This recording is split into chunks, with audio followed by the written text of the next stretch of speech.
Hello to all my viewers, this is Magicalamazing, and today's video is going to be the first part of the making of my BAR. This video is going to be on the main body of the gun.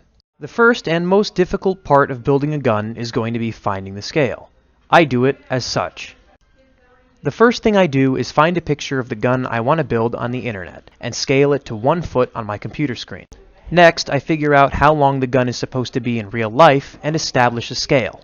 In this case, the gun is supposed to be exactly 4 feet long, so I establish 1 inch in my picture is going to be 4 inches on the real gun. I then measured the body of the gun in my picture and found that it was 2 3/4 inches long. Because 1 inch in my picture is equal to 4 inches on the real gun, I multiplied them together and found that the body of the real gun was 11 inches. I then scaled the picture on my computer screen to match. I then used a pencil to trace the image on my screen onto a piece of paper that would be actual sized. I place my traced piece of paper over a piece of cardboard and use a thumbtack to poke important parts of the picture into the cardboard behind it. I do this so that I can pretty much connect the dots on the cardboard behind the paper. Here you can see me connecting the dots with my ruler. I use a pencil in case I mess up so I can erase it. It's a lot easier to correct mistakes with that than a pen. You can see me tracing out the curves using just my hand and my eye because it's hard to do curves with a ruler. I then very simply go over my lines with my knife. Very rarely does it only take one time of going over to get a clean cut through, so I check the back of the cardboard and find that I did not get all the way through the cardboard, and go over one more time so that I can pop out the piece. I then cut out and remove the ejection port from the side of the body of the gun. Instead of poking through the paper again and drawing the picture, I take the piece I've just cut out and trace it so that I can get an identical piece from the cardboard.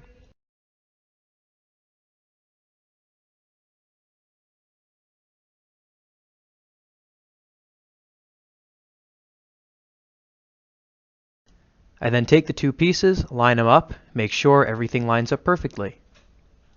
I cut out the strips of cardboard that will connect the two halves of the body next. I cut a slot out of the side of the gun opposite that of the ejection port for the charging handle.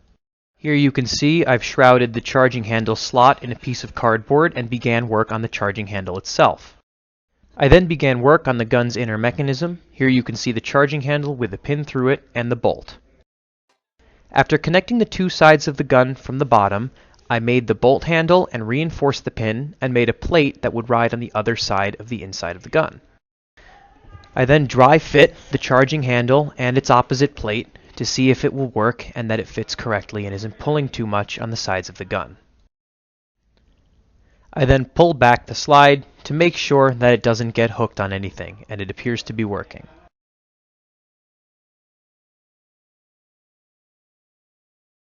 After cementing the pieces in place with hot glue, I tested again to make sure it didn't mess anything up. The bolt consists of 2 tubes, one of them sliding on the other one. The charging handle will be connected to the front tube. This is the front part of the bolt. Here is the rubber band that I'm going to use to attach it for the spring-loaded action. The rear part of the bolt, which the front part will ride on, slips in like this.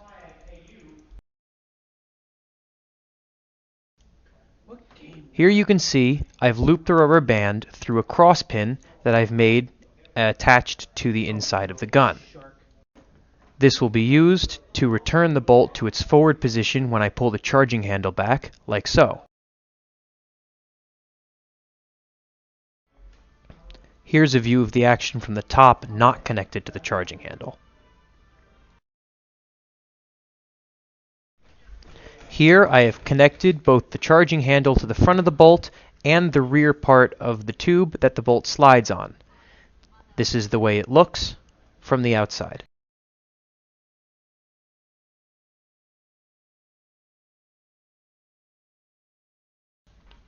I then covered the top of the gun with cardboard and cut along the seams at an angle with my knife. This will give the top of the gun a slanted appearance.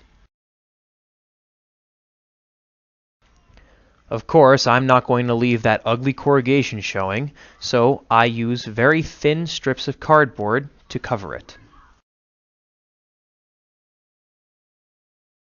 After I've attached the pieces, I use my knife to clean up the edges and make them a lot more flush. After smoothing the top of the gun and covering the corrugation, I began work on the rear sight. I cut a rectangular piece of cardboard and folded it like this.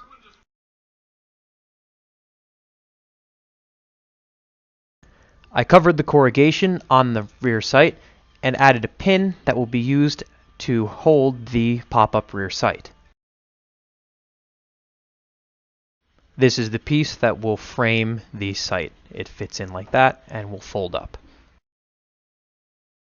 This is the absolutely tiny piece that is going to become the actual rear sight of the gun.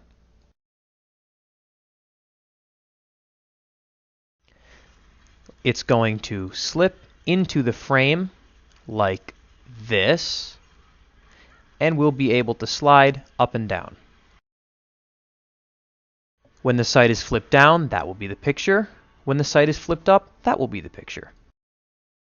Here you can see I've attached the frame to the flip-up pin, and this is the completed rear flip-up sight. As you can see, it flips up like that.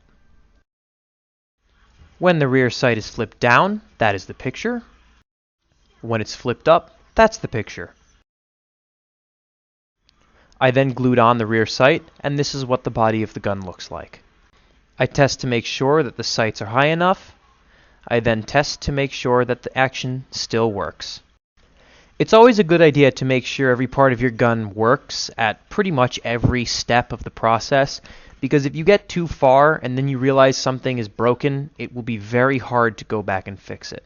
Here I'm checking to see if the rear sight gets hung up when I try and flip it up and down. I then look over the entire gun I have so far and make sure everything is aligned. The next step for me is going to be building the trigger guard and trigger. Using the same process as before, I cut out the side plates of the trigger and the strip that's going to connect them together. Here I've connected the two sides of the trigger housing together, and I've put a strip inside where the trigger is going to be.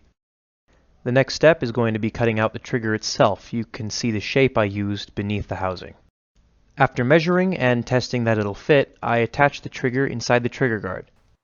The next step was to build these pieces that come out in front of the trigger guard and overlap the magazine. I've already completed the one on the right, but the one on the left isn't done yet, so I'm going to glue on the last piece. The final step for building the main body of the gun came in the form of gluing the trigger guard assembly to the bottom of what I had already built. Here I'm comparing my original sketch to what I've built and making sure everything lines up and is about the right size. That's going to be it for the body of the gun. This is Magicalamazing signing off till next time. See y'all later.